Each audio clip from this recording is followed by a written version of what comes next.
Rain fell like a curse, slicing through the night as I ran. My dress clung to my legs, heavy and soaked, dragging with every frantic step. I couldn't breathe. My heart slammed against my ribs, harder than the church bells that had just tolled for my damnation. Behind me, voices shouted. Thick, male, hungry.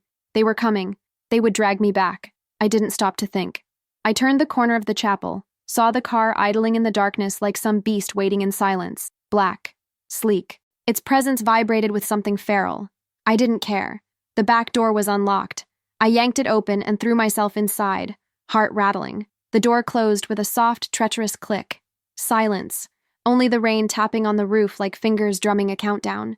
I curled into the shadows, my breath hitching. My fingers trembled as I pulled the veil from my head and shoved it under the seat. My gown, white, pure, a lie, was streaked with mud and blood where I'd scraped my knees falling through the gravel. I didn't know whose car it was. Didn't care. I needed a place to disappear. Minutes passed. Or hours. Time blurred, soaked in fear. My breathing slowed. But just when I thought maybe I'd gotten away, I heard it. Footsteps. Slow, measured, getting closer. The driver's door opened. I stopped breathing. A man slid into the front seat. No rush, no hesitation. The scent of leather and danger filled the air. I couldn't see his face, only the curve of his shoulder, the sharp angle of his jaw in the rearview mirror. He exhaled once, and the sound made my skin prickle. Then silence again. Charged. Heavy. He didn't start the car. I held perfectly still, praying he wouldn't turn around. Maybe he hadn't seen me. Maybe I could melt into the seat. My fingers gripped the hem of my dress, twisting the soaked fabric until my knuckles ached. Then his voice came, low, deep, a slow rasp that slid down my spine like warm oil. You have exactly 5 seconds to tell me why you're in my car, Angel. Panic surged through me. I tried to speak, but nothing came. My throat locked, my mouth opened and closed like a fish drowning in air. I couldn't find the words, only a strangled gasp. He turned. I saw him, eyes like smoke and storm, cold, unreadable. A scar traced the side of his jaw, not ugly, but carved, like a mark left by a life that took more than it gave. His gaze dropped to my dress and I saw it happen. The shift. Recognition. Possession. Something ancient in him unfurled and reached for me without touching. Bride, he said. Not a question. A statement. My lips parted. Please, don't take me back. A pause. His eyes narrowed. Who were you running from? Alfonso Ricci. I was supposed to marry him tonight. The name landed like a weapon between us. He leaned back in the seat, tongue pressing against the inside of his cheek, the muscle in his jaw ticking. Then, with maddening calm, he started the engine. Put your seatbelt on. I hesitated. Are you going to return me? He looked at me again through the mirror.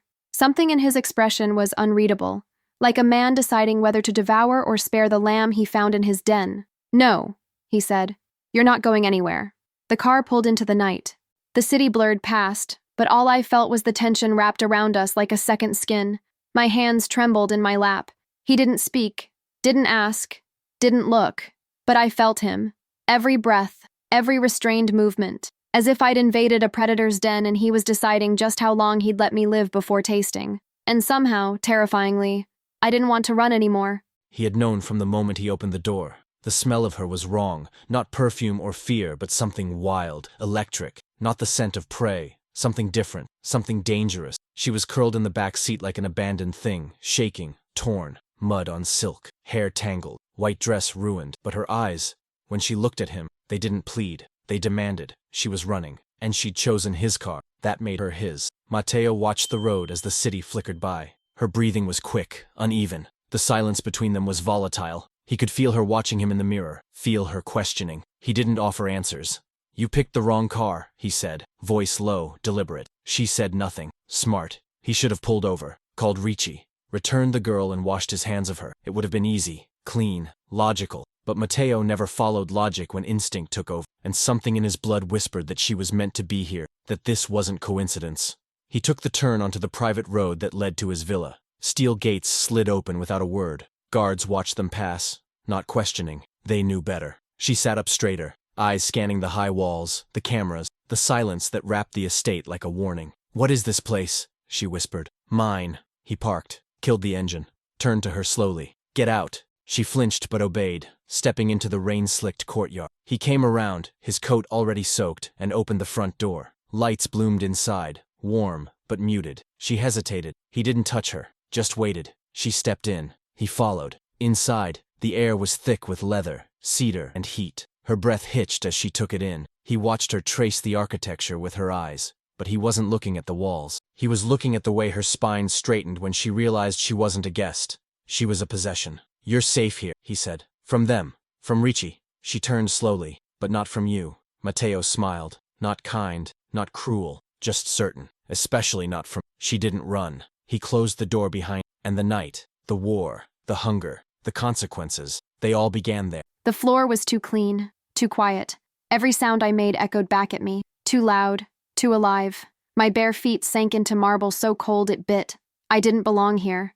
Not in this house. Not in this world. He hadn't touched me. He hadn't needed to. The moment he closed that door, something locked into place. Me, inside his cage. Invisible but absolute. I should have screamed. Run. But all I did was stand there, soaked and breathless, dripping onto his floors like a warning. He disappeared without a word, leaving me in a foyer that looked like the inside of a tomb. Stone, steel, soft lighting that pretended to be warm but only made the shadows deeper. I could smell him everywhere. Smoke, spice, and command. It sank into my skin. I moved slowly, drawn deeper. There were no photographs, no signs of life, just power, cold and displayed like art. I passed a long corridor, my fingers skimming the wall. Cameras watched me. I didn't care. Let him watch. A room opened to my left. Massive. Books from floor to ceiling. A fireplace still burning low. I stepped in, let the heat reach for my frozen body. For the first time in hours, I exhaled. Behind me, a sound. Not footsteps. Breathing. I turned. He was there. Matteo. No coat. Sleeves rolled. A black shirt molded to his chest. Dark veins pulsing at his forearms. He didn't speak. Neither did I. He stepped forward. Slow. Not threatening. Not safe. I should have stepped back. I didn't. He reached out, not to grab, not to hurt, but to take. A strand of my hair had stuck to my cheek. He lifted it with 2 fingers. The touch was careful, intentional, like it meant something. I swallowed hard. "Why me?" I asked, my voice smaller than I wanted. His eyes darkened, but he didn't look away. "You climbed into my car. That's not an answer. It's the only one that matters." I hated that it made sense. I hated how steady his voice was, how his presence filled every breath I took. He nodded toward a hallway. "There's a guest room. You can shower. Clothes are inside. And then what? Then you stay. Just like that. Just like that." He turned and left again. And I, the girl who escaped a forced marriage, who ran through storm and blood, stood there trembling, not from fear, but from something far more dangerous.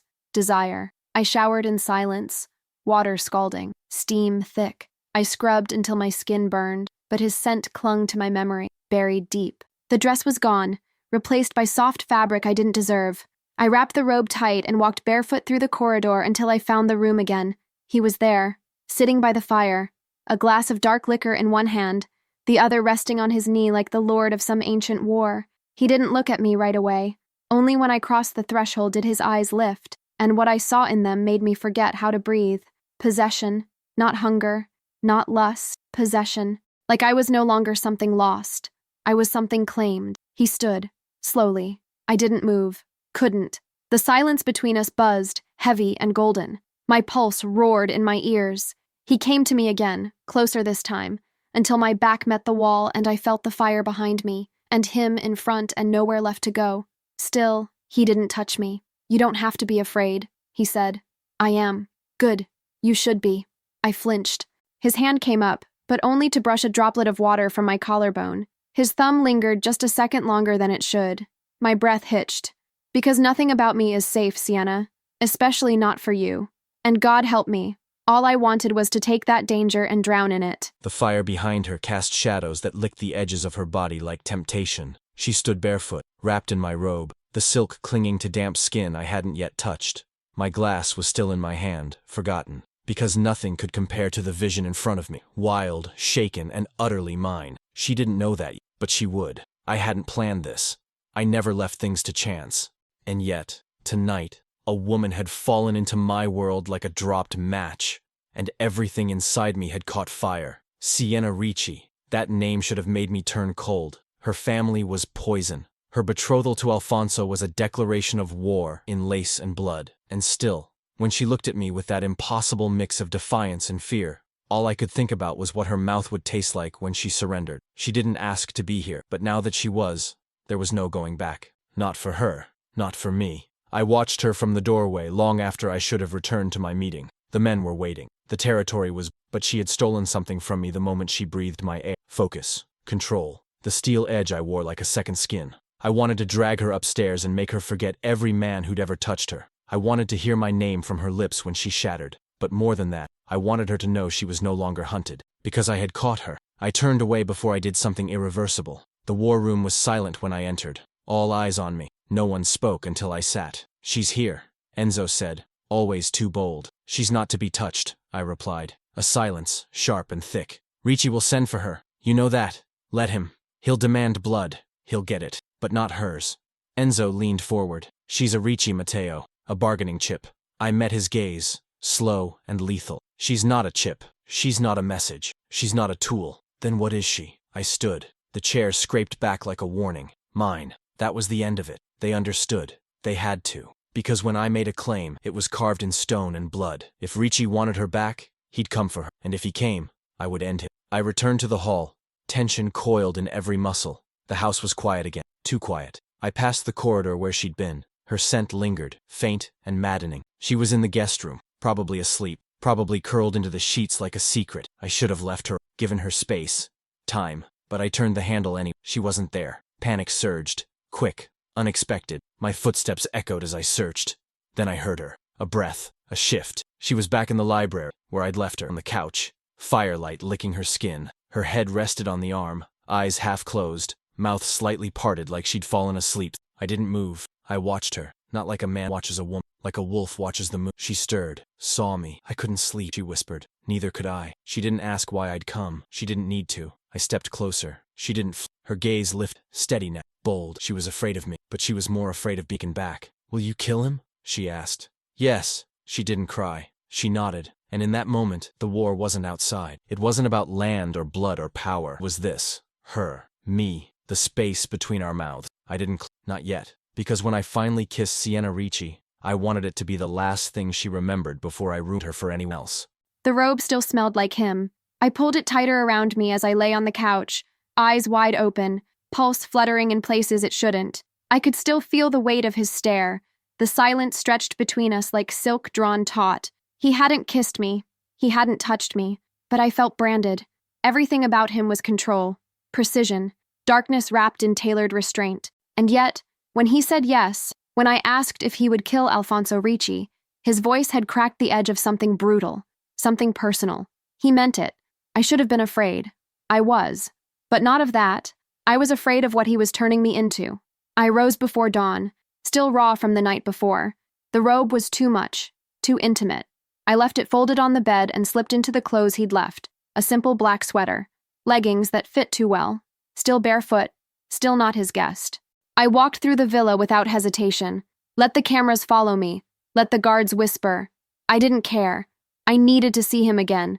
Not because I trusted him, but because I needed to understand what the hell was happening to me. He was outside, alone, back turned, arms folded, shirt tight across his shoulders. Smoke curled from the cigarette between his fingers. His head tilted slightly when he heard me approach, but he didn't look back, didn't speak. Fine. I stepped up beside him, staring out at the horizon. The sun hadn't risen yet, but the sea burned silver under the first hint of light. "You're quiet this morning," I said. He exhaled. The smoke curled between us. "I haven't decided what to do with you yet." I turned to him, heart spiking. "Then let me make it easier for you." His gaze finally met mine, and it hit me like a blow. The sharp, focused hunger. But he didn't reach for me. He waited, always waiting. So I stepped closer, close enough that my chest almost brushed his. "I'm not your possession, Matteo." "No," he said slowly. "You're not." I blinked.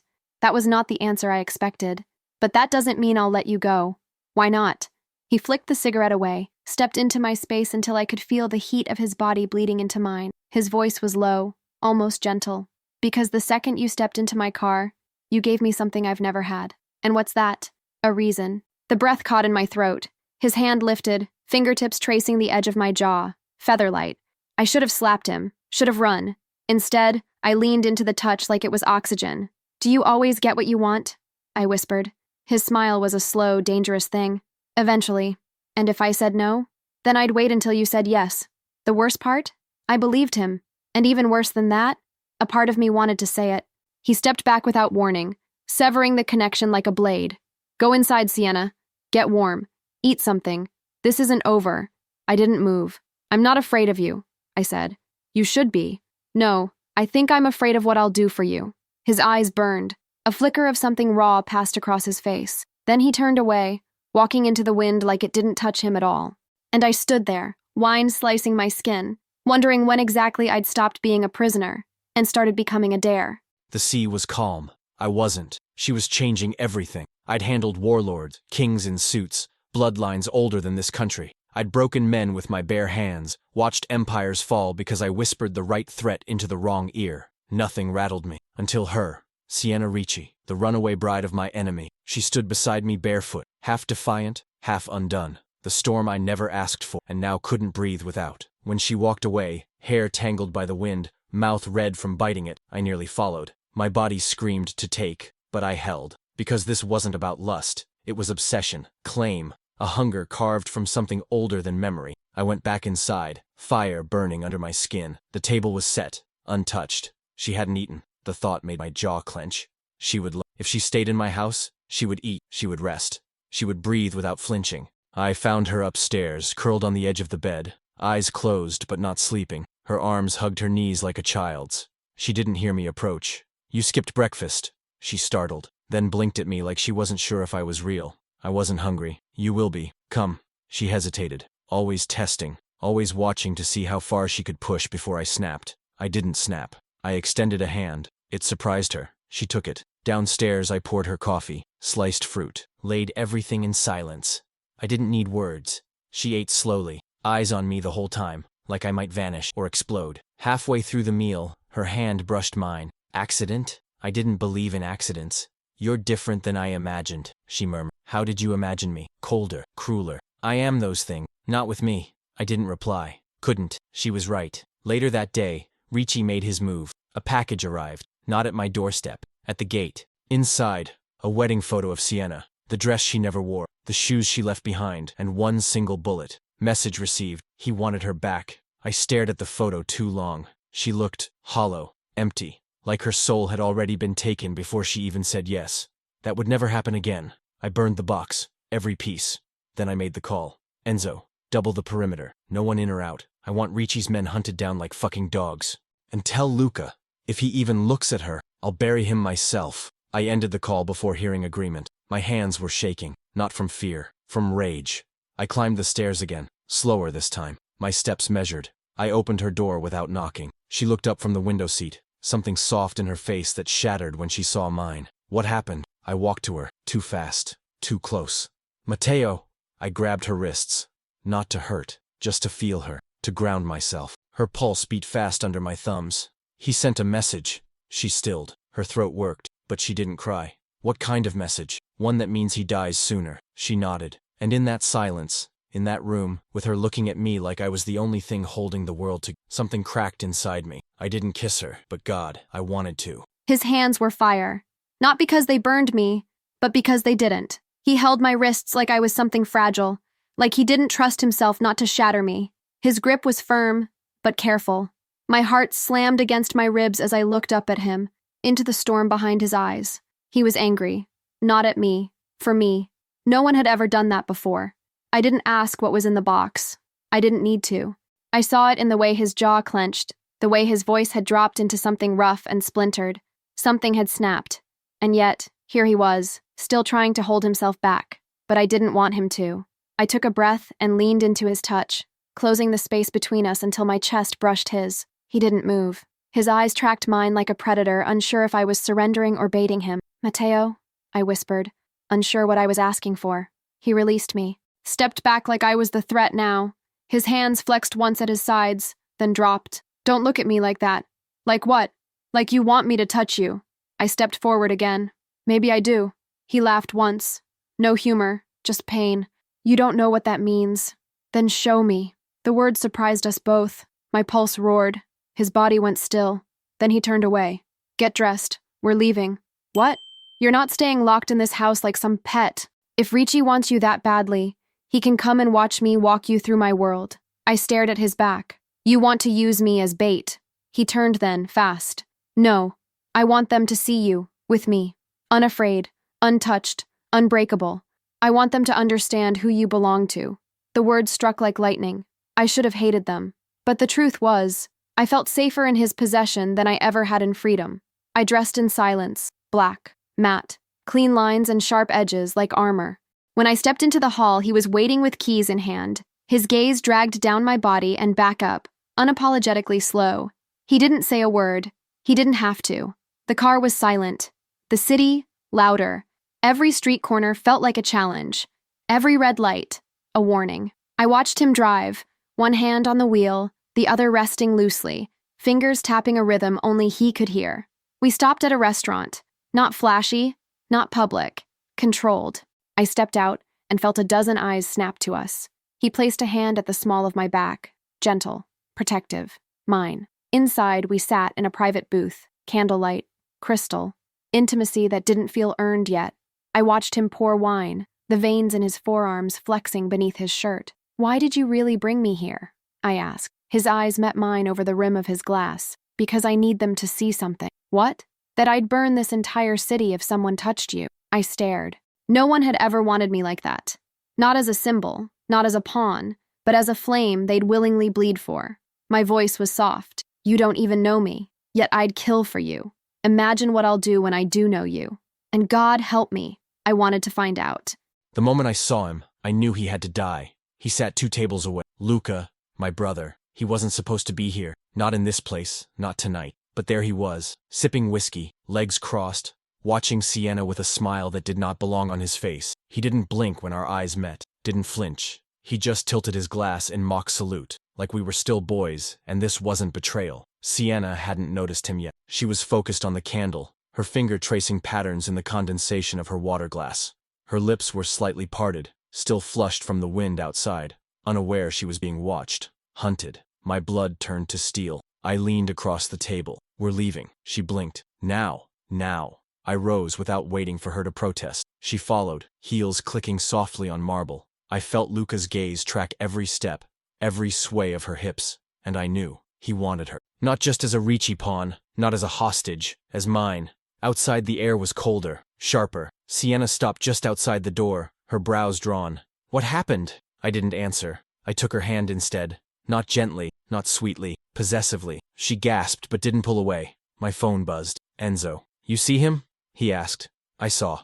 Orders? Follow him. Do not touch him. Not yet, because I wanted to do it myself. At home? Sienna sat in the library. Always that room. Always the firelight catching in her hair like sin. I poured a drink, downed it in one swallow, then another. I didn't trust myself near her. Not like this. But she came to me. Matteo, she said, quiet, but firm. I looked up. She was barefoot again. Always barefoot, like she wanted me on edge. Her sweater slipped off one shoulder, revealing the fragile curve of her collarbone. I stood too fast. Go to your room. No. I closed the distance in 2 strides, backing her into the wall. Her breath hitched. My hands caged her in, one on either side of her head. I didn't touch her, but I was close. Too close. You don't understand what you're playing with. Then teach me. My brother looked at you tonight. She froze. He wants what's mine. He thinks he can take it. Her voice shook. What am I to you, Matteo? A warning? A prize? I stared at her mouth. I wanted to bruise it with mine. Mark her, claim her so no one, not Luca, not Ricci, not even God, could question it. You are the war, Sienna, and I will win you. Then I stepped back, left her there, against the wall, trembling. Because if I touched her tonight, it wouldn't be soft, and she deserved more than rage disguised as desire. My back still pressed against the wall long after he was gone. He left me there, shaking, seething, burning, not from fear, from everything else, from the way his voice wrapped around me like silk and steel, from the way he didn't kiss me, from the way I wanted him to. He said I was the war, and I believed him, but I was also the prize, and prizes are claimed. I didn't sleep. I paced the room like a caged animal, heart ricocheting between lust and fury. I hated that he could command me with a look. I hated that my body responded before my mind caught up.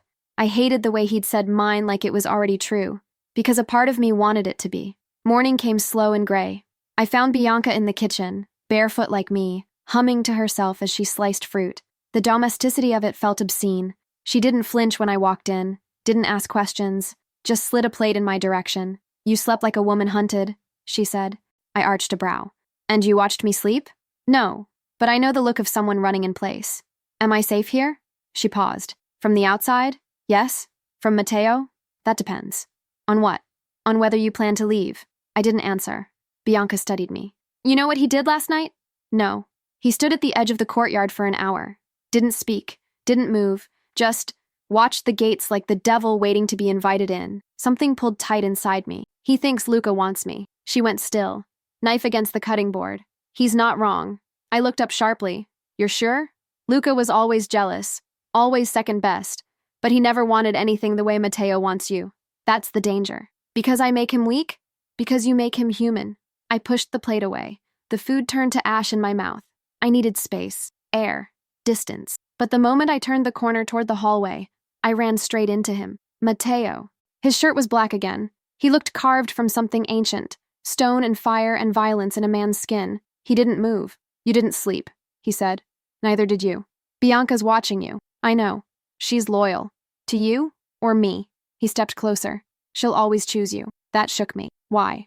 Because I already have everything. I wanted to deny it, wanted to throw his words back at him, but I couldn't, because in that moment, I felt it. He did have everything, and I was the last piece. "Luca was in the restaurant last night," I said. He nodded. "I know. He was watching me, and I was watching him. He wants to hurt you." "He won't. You can't know that." He looked at me like I was made of glass and gunpowder. "Because if he touches you, I'll burn the blood out of his veins myself." I should have recoiled. Instead, I said, "Then stop leaving me alone." His breath caught, just slightly. Then he stepped aside, not retreating, inviting, and I walked past him, trembling not from fear, but from how much I wanted to stay. She told me to stop leaving her alone, and now, I couldn't breathe. I watched her walk away, barefoot, hair loose, voice trembling with something that wasn't quite fear anymore. It was surrender in slow motion, and I didn't know if I wanted to devour her or fall to my knees. Either way, Luca had signed his death. I called Enzo. "He's not to be touched yet," I said. "Understood. But I want eyes on him, every step, every blink. If he so much as looks in her direction again, we bury him?" "No." A pause. "We let her watch." I ended the call before I said something worse. The rage in me was volcanic, slow and rising, not explosive, not loud, but deep. It twisted in my gut like a promise. Because Luca knew exactly what he was doing. He didn't just defy me. He desecrated what was mine. And Sienna had shifted. I saw it in her eyes. She was afraid of me, yes. But she was also starting to crave what lived beneath my control. The part of me that the world called monster. She didn't run from it. She touched it with her gaze like she wanted to learn its shape. That made her dangerous. And utterly irreplaceable. I returned to the study. The windows faced the inner courtyard, where she now sat on the edge of the fountain, fingers trailing the water like she was taming it. 2 guards watched from the distance. I watched closer. Every breath she took, every glance, every curl of her mouth. She haunted me while wide awake. Then I saw the car, not one of mine. Black, civilian, parked just beyond the south wall. Too long, too still. "Code dark," I said into my comm. Sirens silent, guns raised. The car peeled off before we reached it. But the message was clear. They were watching, testing boundary. Ricci didn't want her back. He wanted to see how far I'd go to keep her. He had no idea. I entered the courtyard. She didn't look up. Inside. Now. She flinched. "Why?" "Because I said so." She stood slowly. "Matteo, not here. Not now." Her mouth snapped shut, but her eyes stayed locked on mine. She wanted a fight. And God, so did I. But not in the open. Once inside, I pulled her to the side hall. Shadows thick, doors closed. My hand gripped her arm. Not hard, but enough. Someone was watching. She stilled. "Ricci? Maybe. Maybe not. Doesn't matter. You're not stepping outside again without me. Understood?" She swallowed. "I'm not your captive. No. You're my line in the sand, and I'm done letting the wind erase you." Her breath hitched. I didn't touch her again. I couldn't. Not yet. Not when I was this close to losing control. "You'll stay in my sight. Always. If I can't see you, no one will." She didn't answer, but her silence held heat, held fire, and I knew. This wasn't fear. It was anticipation. The moment he said I was his line in the sand, something inside me cracked. Not because of fear, not even because of the possessiveness in his voice, but because I wanted to be. I wanted to be the thing he refused to lose. I walked to my room without speaking, closed the door with fingers that trembled. My heart was a drumbeat against my ribs, wild and erratic. I stood there, barefoot on the cold tile, staring at my reflection in the mirror. Who was I becoming? My cheeks were flushed, my lips swollen from biting them, my pupils blown wide with something I no longer pretended wasn't desire. He said I made him weak. He said I made him human, but I wasn't immune either. I had never felt more alive than when his eyes were on me, and I was done pretending I didn't want to burn. I slipped out of the sweater, let it fall, pulled on the silk nightgown I hadn't dared wear before. It clung to me like moonlight, thin and soft and sinful. I didn't do it for him. I did it for me, but I hoped he would see. I opened the door. The hall was dark, silent. I walked, slow and barefoot, toward the study, toward the firelight, toward him. He was sitting in the armchair, one leg draped over the other, a glass untouched in his hand. When I entered, he looked up, and I watched it happen. His eyes dragged down my body, and every inch they touched came alive. He didn't speak. Neither did I. I crossed the room, slow, deliberate, until I stood between his knees. He stared up at me like I was both salvation and sin. I reached down, took the glass from his hand, set it aside. Then I climbed into his lap. He inhaled sharply. His hands hovered, not touching. His chest rose against mine, breath caged and heavy. "Sienna," he warned, voice dark with restraint. I cupped his jaw, ran my fingers along the scar he never talked about. "Don't tell me to stop," I whispered. "Not tonight." He closed his eyes like the sound of my voice hurt. When he opened them, the monster was gone. Only the man remained. His hands came up slowly, brushing over my hips, then settling at my waist. His grip was firm, reverent. He pulled me closer until every part of me touched every part of him. When he kissed me, it wasn't a claim. It wasn't war. It was surrender. My fingers threaded through his hair, tugging. His mouth opened against mine, breath hot and hungry. The kiss deepened, turned ragged. He pulled me tighter, like he needed to feel my heartbeat just to stay grounded. "You don't know what you're doing," he murmured against my throat. "Then show me." He lifted me in one motion, carried me to the couch like I weighed nothing, laid me down gently, so gently I could have cried. He hovered over me, eyes searching mine for regret. There was none, only heat, only need. His hands mapped my skin like he was memorizing it, like he wasn't sure he'd be allowed to do this again. Every kiss was a vow, every breath between us sacred. Clothes disappeared, boundaries blurred, and when he finally took me, it wasn't rough, it was worship. I shattered in his arms, and when I opened my eyes, he was still there, watching me like I'd undone him, because I had. She fell asleep in my arms.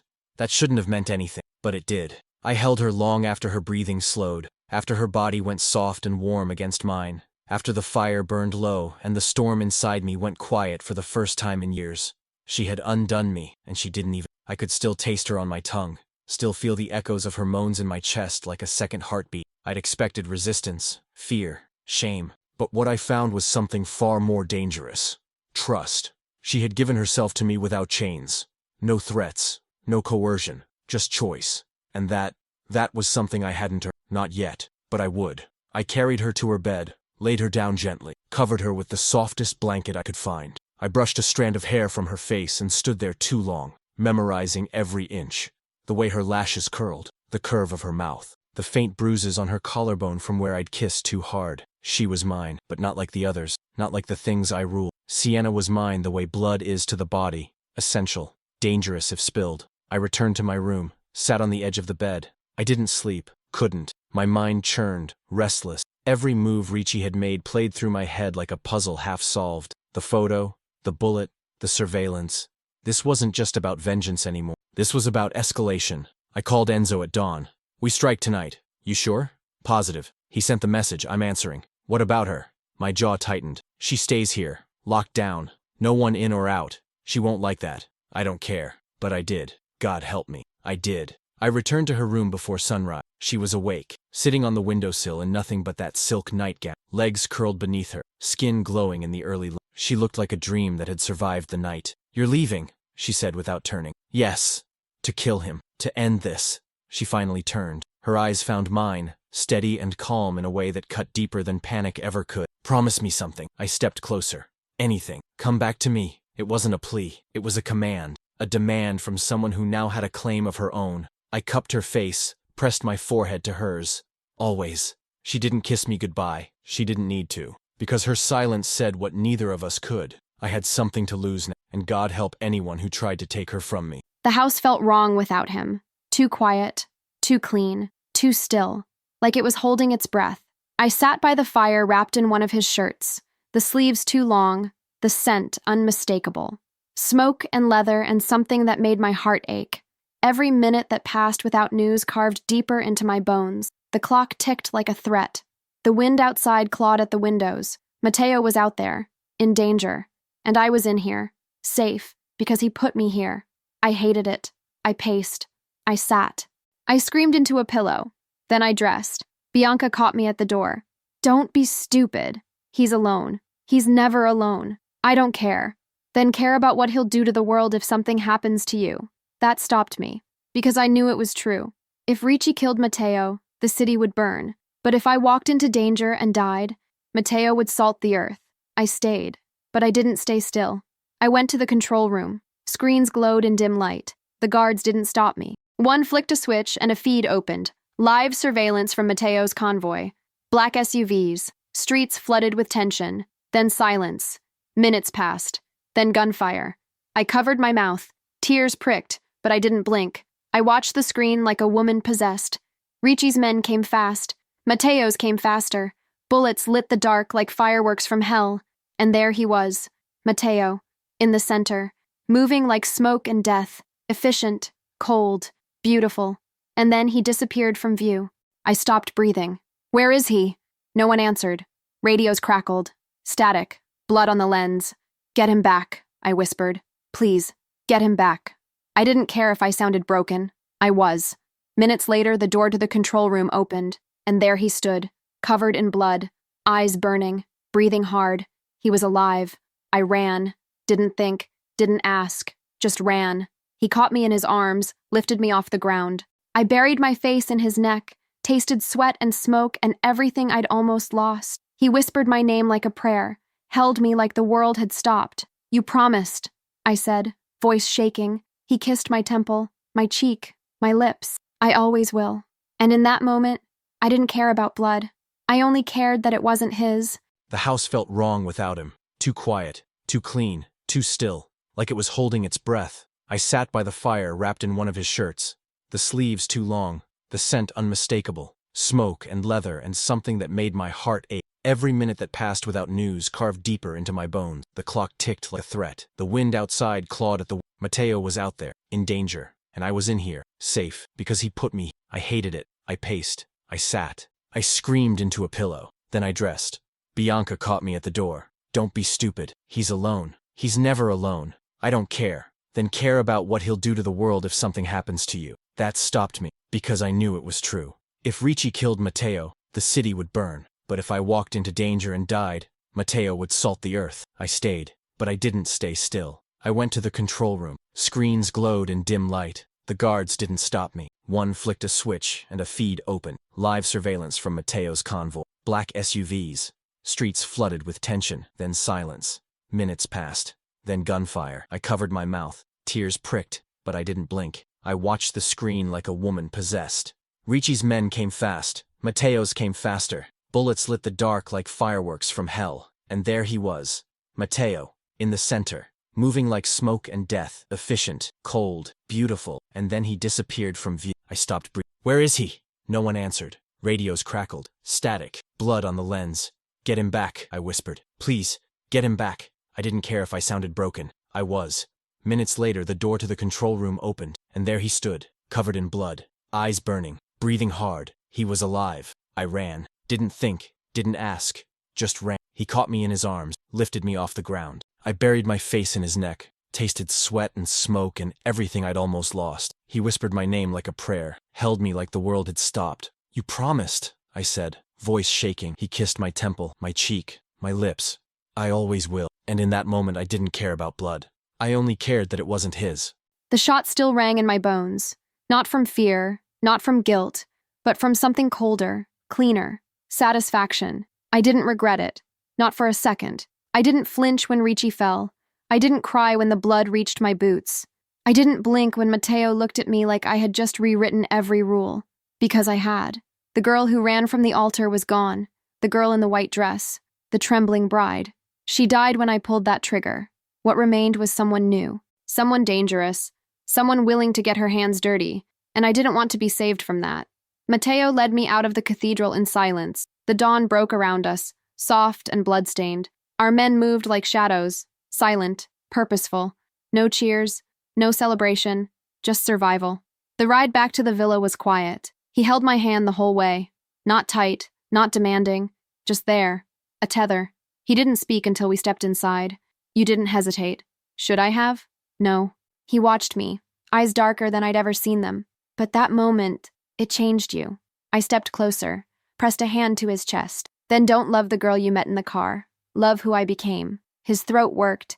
His hands found my waist. I already do. He kissed me like we hadn't just ended a bloodline. That night there were no sheets, no slow touches, no worship, just need, raw and reckless. I rode him like vengeance, like triumph, like a woman unafraid of her own hunger. He let me take control. He let me mark him. And when he came undone beneath me, whispering my name like a prayer he didn't deserve, I realized something.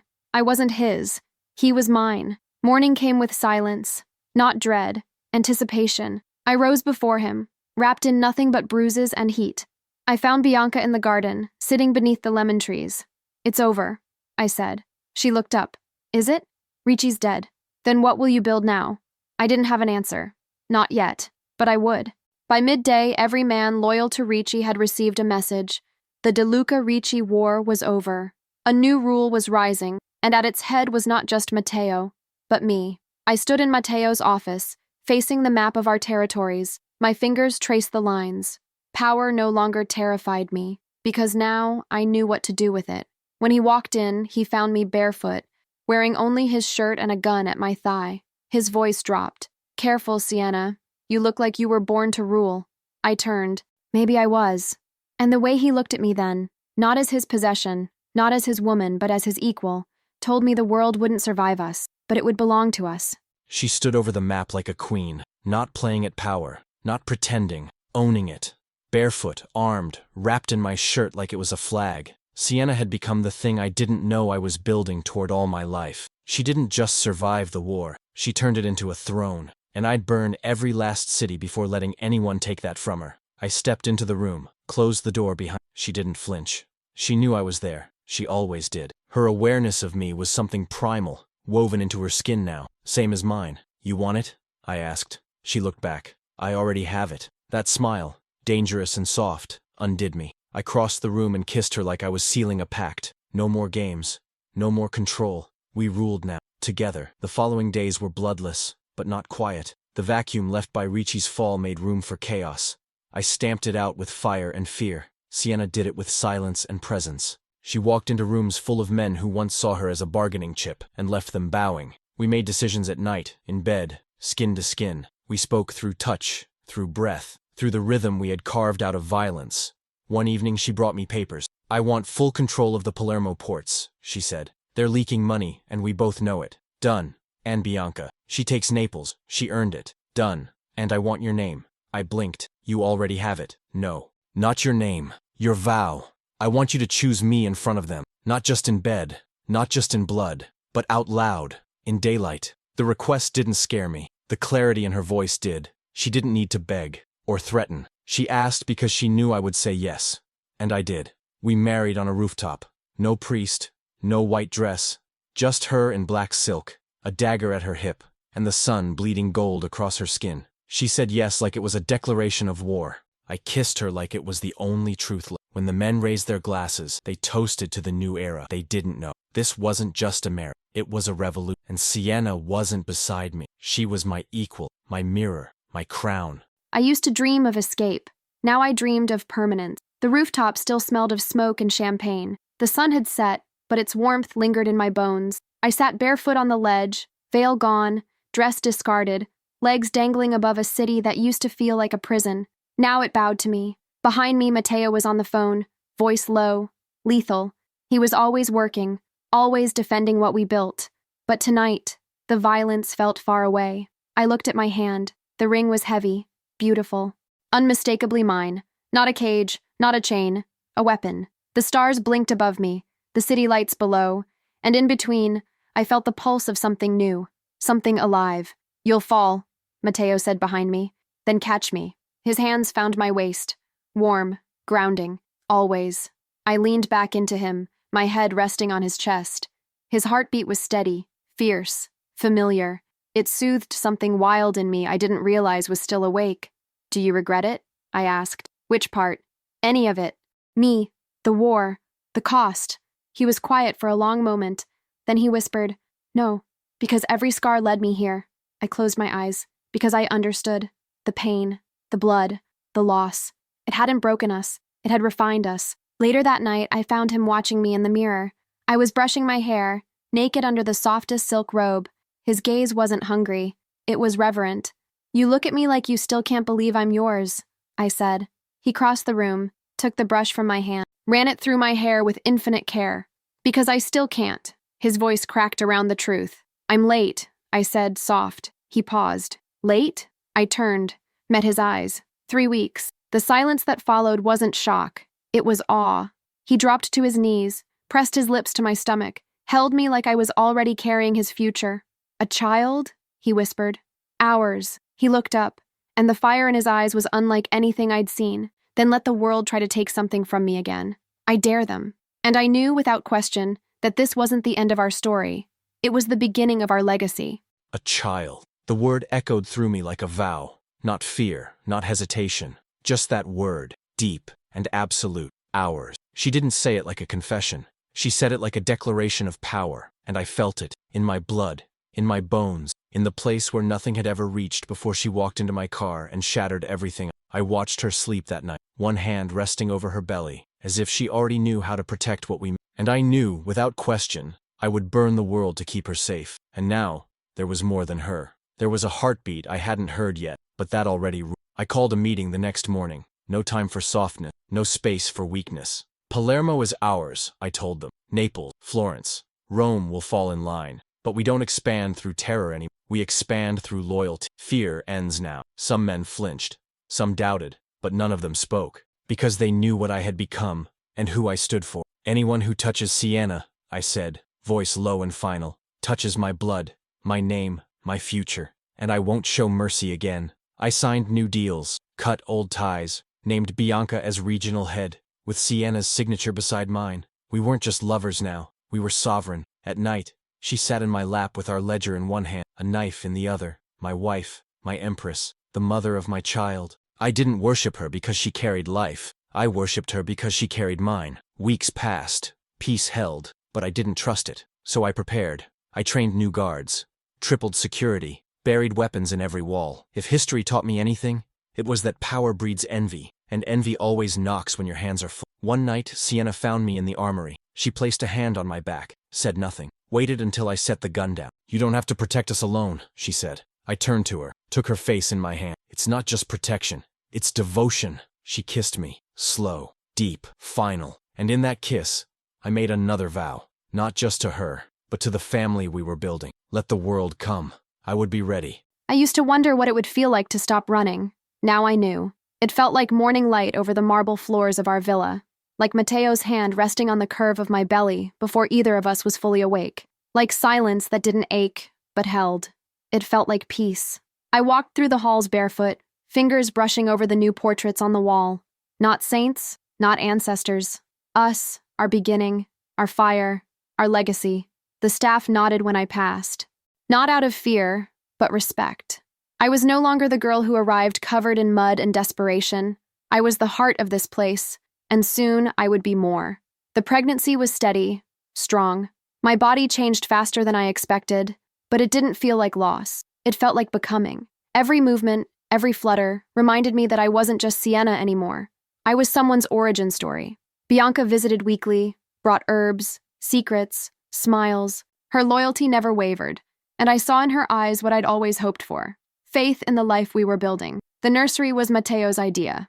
I want them to know nothing but protection, nothing but fire at their back and silk at their feet, he said. I chose the colors. He chose the security system. We were still ourselves. One afternoon, I found him painting. The canvas was a storm of red and black and gold. At the center, a single line of white.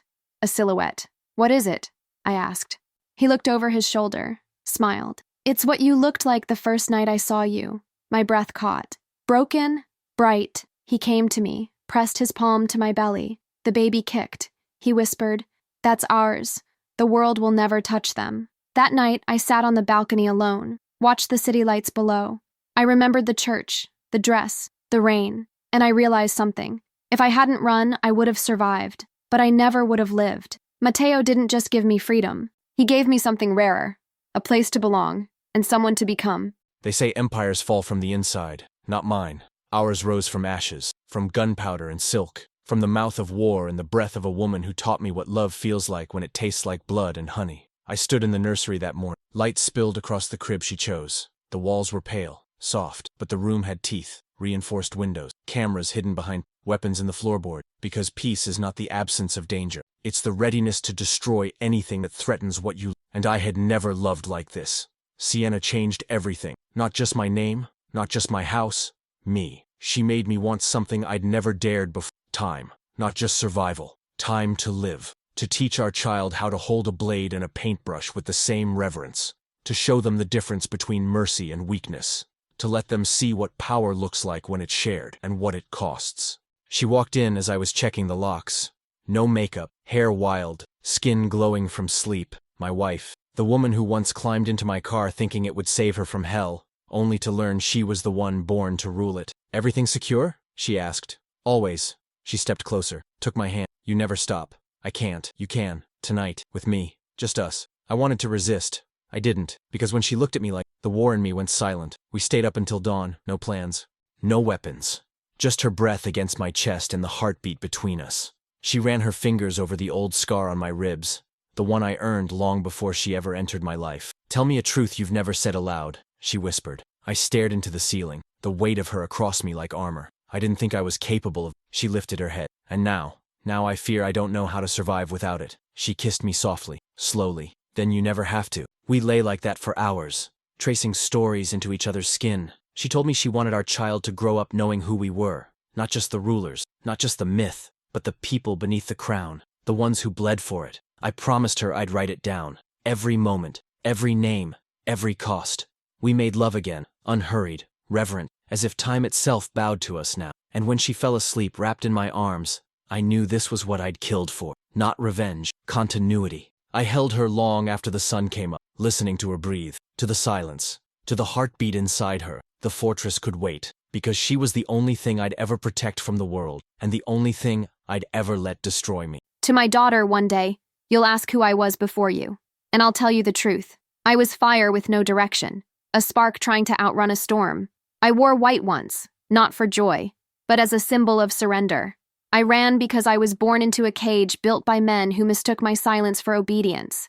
But then I climbed into a car and met the man who would become both my ruin and my resurrection. Your father. He didn't save me. I wasn't looking to be saved. He didn't ask me to become anything other than what I already was, only sharper, louder, more alive. He saw the flame and didn't try to extinguish it. He added fuel.